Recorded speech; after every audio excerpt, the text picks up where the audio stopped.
Hi, I'm Andre with Hack the Planet. Today we'll be talking gaming, and in the gaming world, two awesome gaming consoles have just dropped, which is the PS4 and the Xbox One. So between these two gaming consoles, this Christmas you should be able to pick whichever one depending on what you're looking for in a gaming console. We'll start with the PS4.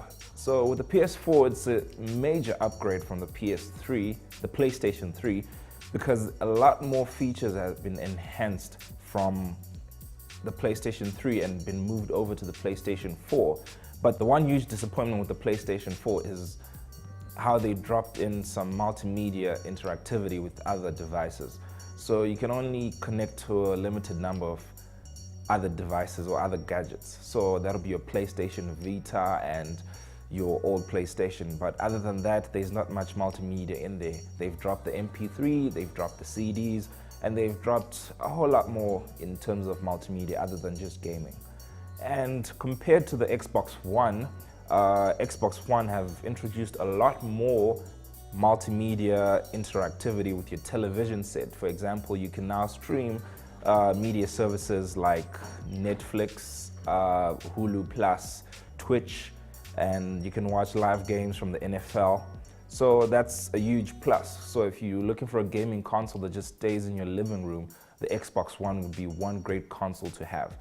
The gaming pads for both devices are pretty good, but with the PlayStation 4, it's quite a huge upgrade from the Dual 3, which was the previous gamepad that was there on the PlayStation 3. And they've managed to modify the trigger guns, which is your left-right on the front of the gaming pad. And they've added more features like a touchpad. There's a touchpad, so if you have a game with maps, you can actually pinch to zoom, like how you do it on your tablets, where you can actually pinch a map and zoom it out. So that's one huge feature they've added there. So for the extra buttons that you don't have, you can also find them on that touchpad. They've also included speaker. There's an internal speaker right there on the gaming pad on the PlayStation 4 pad.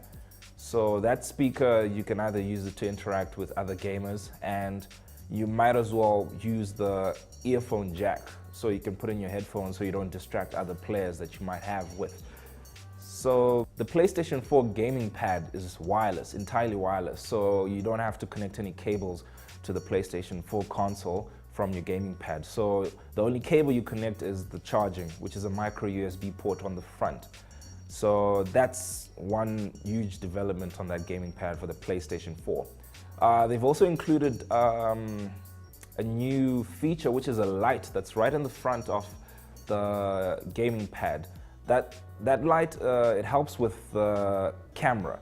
So on the PlayStation 4, it doesn't come with the camera just like the Xbox One, which is the Kinect, which comes bundled together with the Xbox One. So that light is used to identify players while you're playing with that gaming pad. So that light follows, the camera follows that light, and you can determine which player is on which side, and it helps improve the gaming experience. So with the Xbox One, the gaming pad is it's much more bolder compared to the previous one on the Xbox 360, and you can find more features on it, like the buttons are much softer, and the analog buttons are actually have been improved, so you can actually experience a better gaming. You can have better gaming experience with the Xbox One gamepad. So if we compare the two devices in terms of price, the PlayStation 4 is cheaper than the Xbox One, but simply because there are additional things that you might need to add on your PlayStation 4 console, which would be the Sony Network subscription, which would be another extra $100 if, and then the Xbox One is standard and comes with a lot of connectivity to that. So those are the two devices that we have for this week. So all I can say is take your pick and game on. So games right now on both consoles, the PlayStation 4 and the Xbox One, are a bit limited. So if you can wait for a bit until the developers port or adapt the previous games to these new consoles, and then you have a win there. So depending on which gaming console you want, the PlayStation 4 or the Xbox One, that's all up to you.